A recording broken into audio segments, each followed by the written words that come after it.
विदर्भ प्रांत के माननीय संघ चालक जी,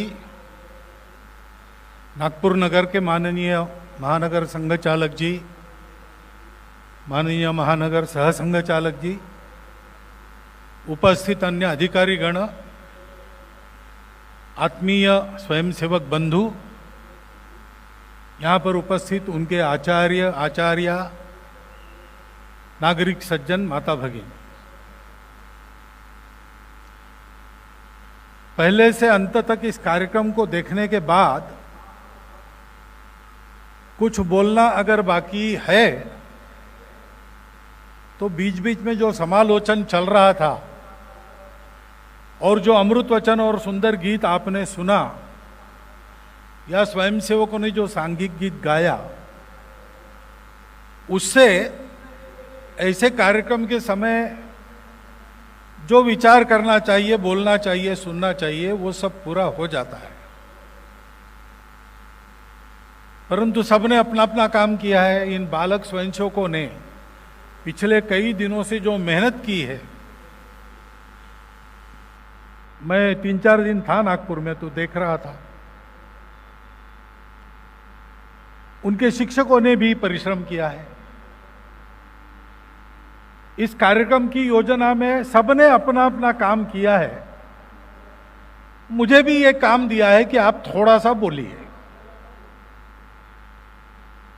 तो इसलिए उसी गीत का, उसी सांघिक गीत का, उसी अमृत वचन का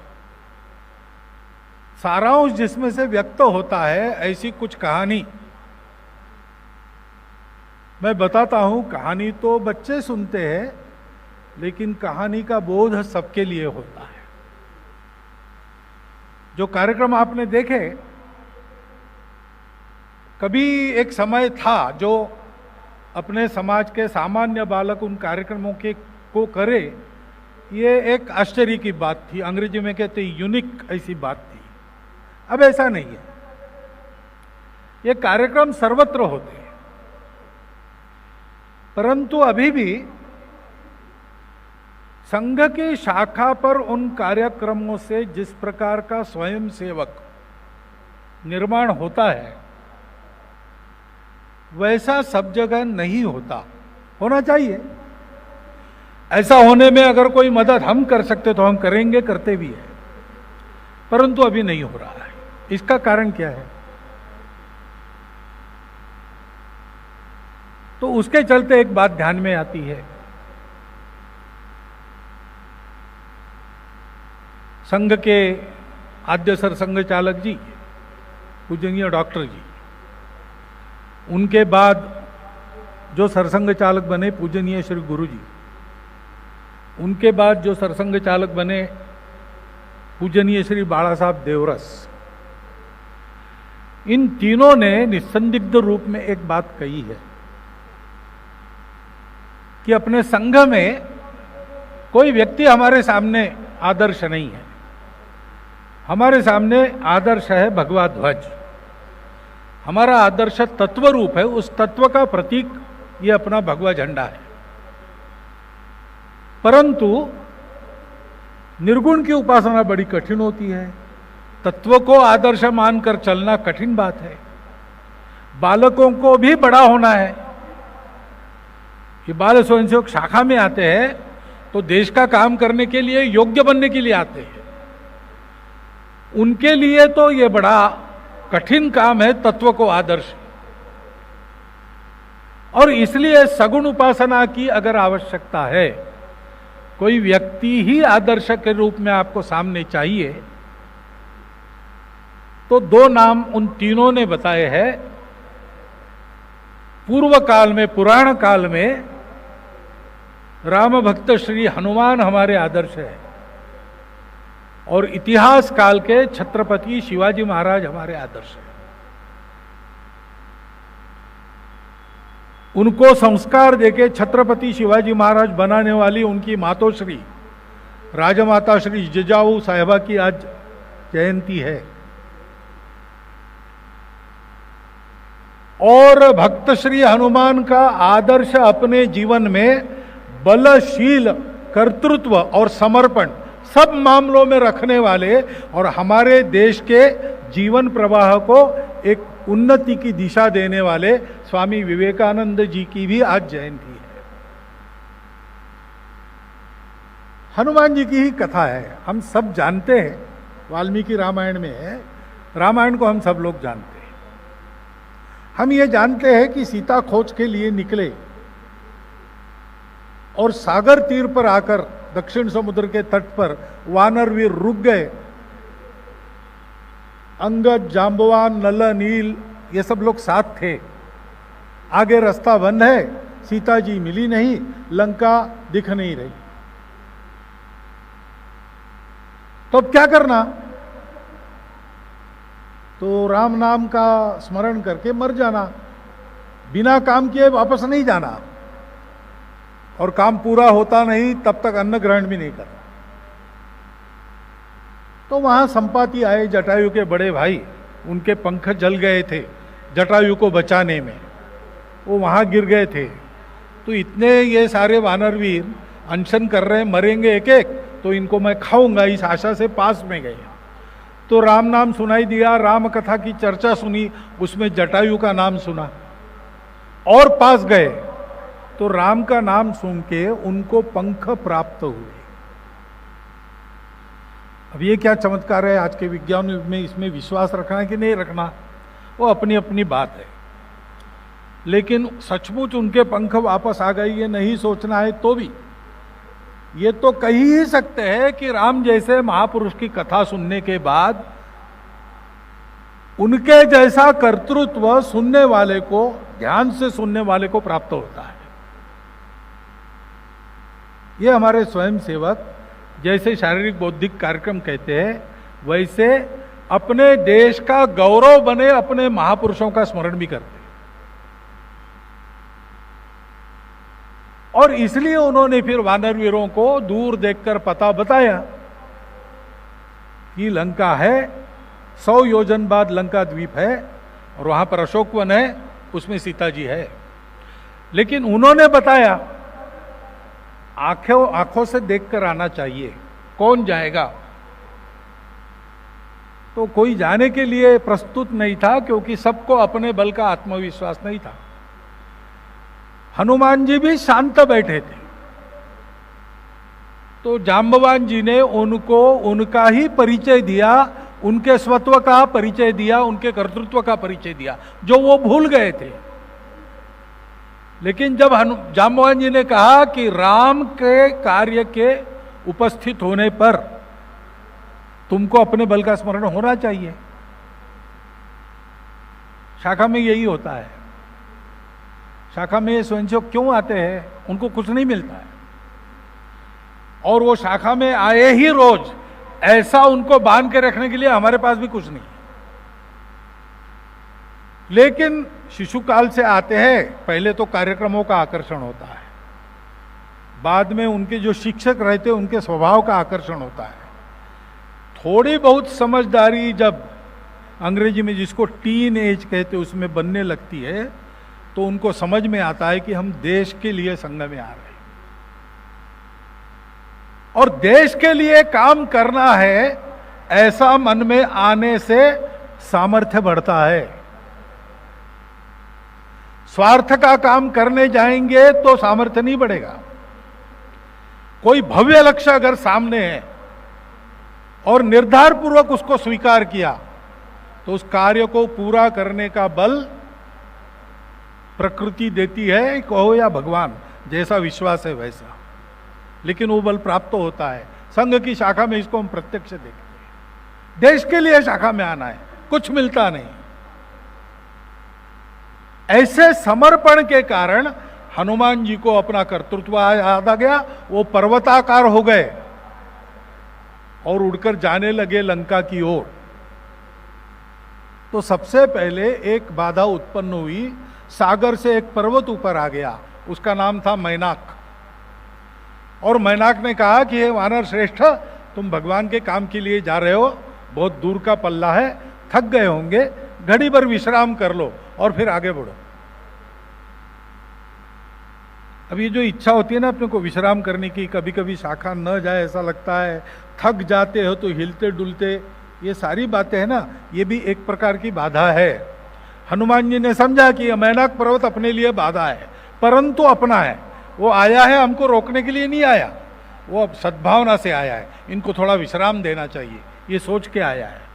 तो हनुमान जी ने उसका मान किया, उसको हाथ लगाया, नमस्कार किया और कहा कि आपके बात बिल्कुल ठीक है, लेकिन मेरा स्वभाव ऐसे है कि राम काज किए बिना मोहे नहीं विश्राम, मुझे विश्राम नहीं, और इसलिए नमस्कार करके आगे बढ़े। तो फिर देवों ने सोचा कि ये नाटक कर रहा है स्वामी निष्ठा का कि सचमुच ऐसा है, इसलिए एक अप्सरा को राक्षसी का रूप देके भेज दिया, उसका नाम था सुरसा। और वो खड़ी हो गई हनुमान जी के रास्ते में, कहा कि ब्रह्मा जी ने मुझे आज्ञा की है कि सागर पर से जो उड़ेगा उसको तुम खा सकती हो, तो अब मैं, तुम मेरे सामने हो तो मैं तुमको खा जाऊंगी। हनुमान जी ने कहा कि मैं राम के काम के लिए जा रहा हूं, मुझे जाने दो। उसने कहा नहीं, ब्रह्मा जी का विधान है, तुम नहीं टाल सकते, मेरे पेट में गए बिना तुम्हारी हलचल नहीं हो सकती। तो हनुमान जी बड़े हो गए, तो वो भी अपना जबड़ा फाड़कर जबड़े को उसने बड़ा किया। जितने हनुमान जी बड़े होने लगे उतना उसका जबड़ा भी बड़ा होने लगा। तो कुछ सोच के हनुमान जी एक क्षण में सूक्ष्म हो गए, एक रजत कण जितने, और उसके मुंह के अंदर उसके पेट में गए और वापस आ गए और कहा कि माता तुम्हारी कंडीशन पूरी हो गई, मैं तुम्हारे पेट में जाकर आ गया, अब मुझे रास्ता दो। तो हनुमान जी की इस चतुराई पर सुरसा हंसी, उसने अपना मूल रूप ग्रहण किया और हनुमान जी को बताया कि तुमको रोकने के लिए नहीं आती थी, तुमको परीक्षा, तुम्हारी परीक्षा लेने के लिए आई हूं, और तुम परीक्षा में उत्तीर्ण हो गए, जाओ आगे यशस्वी बनो। आगे एक सिंहिका थी, वो अत्यंत हिंस्र, अकराल विकराल, और जो प्राणी जाता था ऊपर से उसकी छाया को पकड़ती थी। तो हनुमान जी आगे जाने लगे, पीछे कोई खींचने लगा, तो अंग्रेजी में जिसको कहते हैं ड्रैग, फ्लाइट में ड्रैग कहां से आ गया, इसलिए उन्होंने देखा तो वो दिखी, वो खींच रही और हनुमान जी को खाने के लिए अपना मुंह फाड़ रही। उसके अंदर हनुमान जी ने देखा कितने बड़े बड़े और नुकीले दांत है और कैसा बीभत्स जबड़ा है, रक्त लांछित मुख है। तो हनुमान जी को ध्यान में आया कि ये तो निरी राक्षसी है। तो उन्होंने सीधा उसके जबड़े में कंधे तक अपना हाथ डाला, उसकी अंतड़ी पकड़ी, खींचकर उसको मार दिया और लंका के द्वार पर पहुंचे तो वहां और एक थी, लंकिनी नाम की राक्षसी देवी थी। उसने हनुमान जी को कहा कि मैं इसकी रक्षिका हूं इस नगरी की, तुमको नहीं जाने दूंगी। तो हनुमान जी ने एक ही गुस्से से उसको मूर्छित किया और उसको बांध के रख दिया। ये हनुमान जी का प्रताप देखा, तब सारे वनचर जलचर आकाश में उपस्थित गंधर्व देव आदि उनकी स्तुति करने लगे और उन्होंने हनुमान जी के लिए एक श्लोक कहा, यस्तु एतानि चत्वारि वानरेंद्र यथा तव, हे वानर श्रेष्ठ, ये चार बातें तुम्हारी जैसी जिनकी है, यस्त्वैतानि चत्वारि वानरेंद्र यथा तव, कौन सी? धृति, दृष्टि, मति और दाक्षम, दक्षता। धृतिर दृष्टिर मतिर दाक्षम स कार्येषु न सीदति, वो कार्य में कभी लूला लंगड़ा होकर बैठ नहीं जाएगा, अपयशी नहीं होगा, उसका कार्य पूरा होगा। धृति यानी धैर्य, धैर्य पूर्वक सारा करना। दृष्टि, कोई कार्य करना है तो दृष्टि चाहिए, दृष्टि से कार्य की उत्कृष्टता मिलती है, उत्कृष्टता से संस्कार होता है। 3 इंजीनियर बने, नौकरी नहीं मिली, अंततोगत्वा एक बिल्डर के पास गए, कुछ भी नहीं मिल रहा है, आप जो भी देंगे उसमें काम करेंगे, जो भी काम देंगे वो करेंगे। तो बिल्डर ने कहा ठीक है भाई, इंजीनियर वगैरह हमारे पास बहुत है, हमको पत्थर फोड़ने वाले 3 लोग चाहिए थे। अब आप लोग तो इंजीनियर हो, आप फोड़ेंगे क्या पत्थर? उन्होंने कहा कुछ भी करेंगे। तो 100 रुपया महीना पर तीनों को रख दिया, पत्थर फोड़ रहे रोज धूप में। एक दिन एक बूढ़ा आ गया, एक साइट पर गया, वहां एक इंजीनियर पत्थर फोड़ रहा था। पूछा उसको क्या कर रहे हो? उसने कहा क्या कर रहा हूं, अपने भाग को फोड़ रहा हूं। बोले क्या हुआ? इतना खर्चा करके इंजीनियर बना, नौकरी नहीं मिली, कहीं काम नहीं मिला, अब ये पत्थर फोड़ना पड़ रहा है। क्या भाग्य को गाली देता हूं, एक एक घाव लगाता हूं। तो बूढ़े ने कहा अरे ऐसा मत सोचो, कभी ना कभी ठीक होगा सब। दूसरे साइट पर फिर वो वही बूढ़ा पहुंचा, वहां दूसरा फोड़ रहा था पत्थर। उसको पूछा क्या कर रहे हो?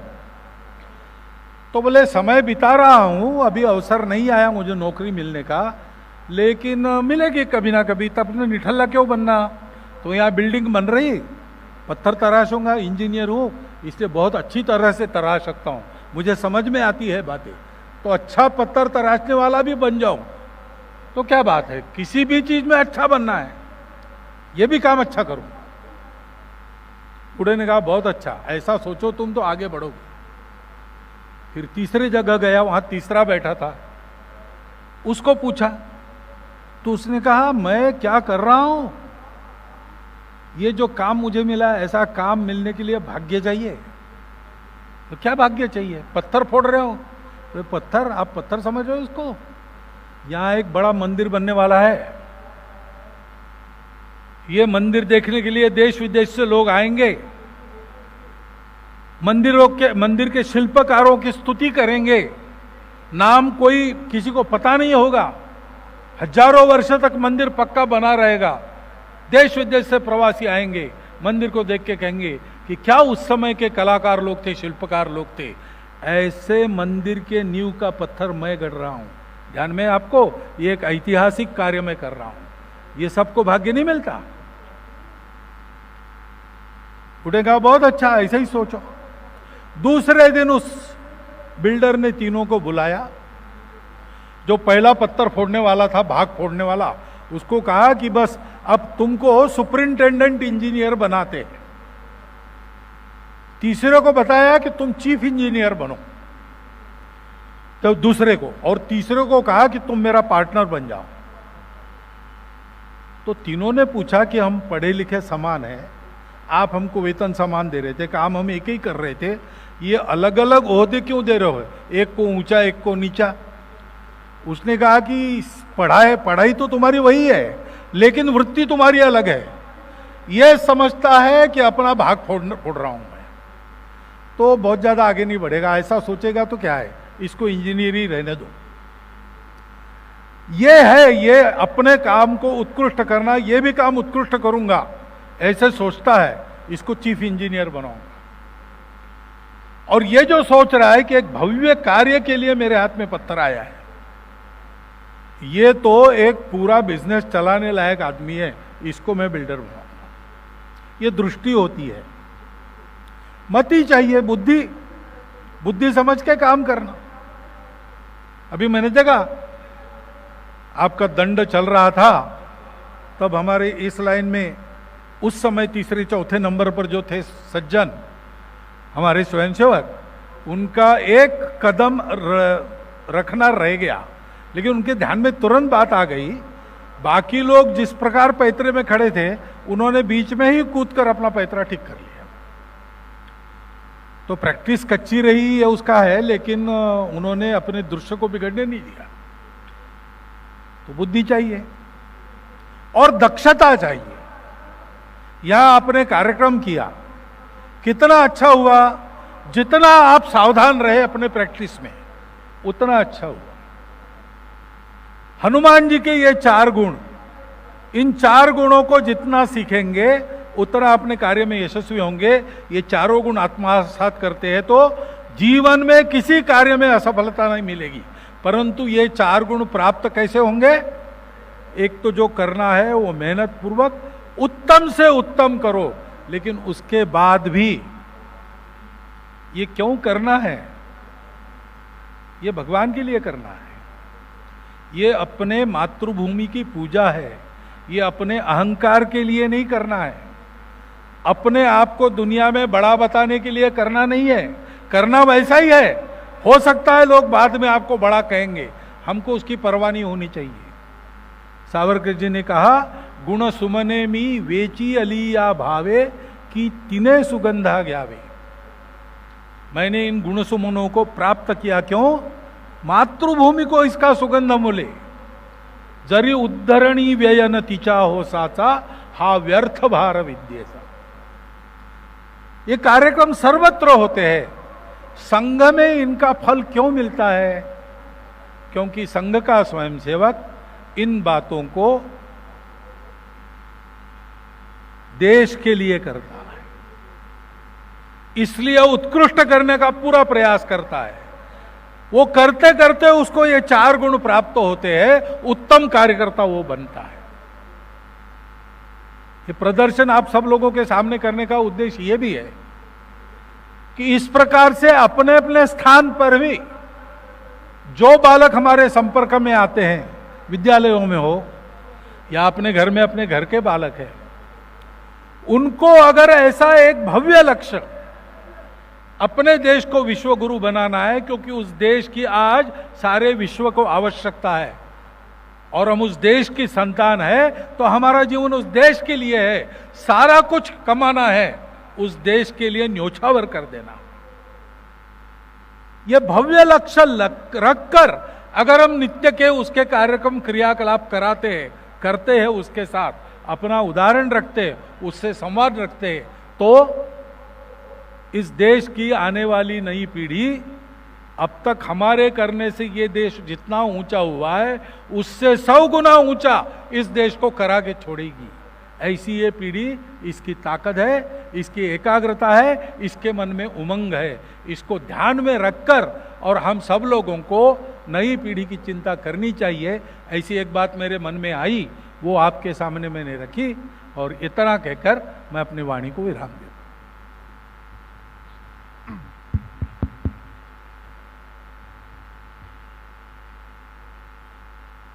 सावधान, उत्तिष्ठ।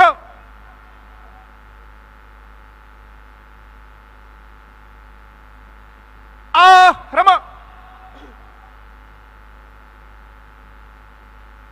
ध्वजावतरण के लिए सभी सज्जन वृंद तथा माता भगिनी अपने स्थान पर खड़े रहें।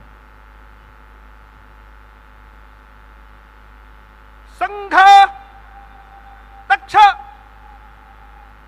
ध्वज प्रणाम। 1 2 3।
संघ वीकिर।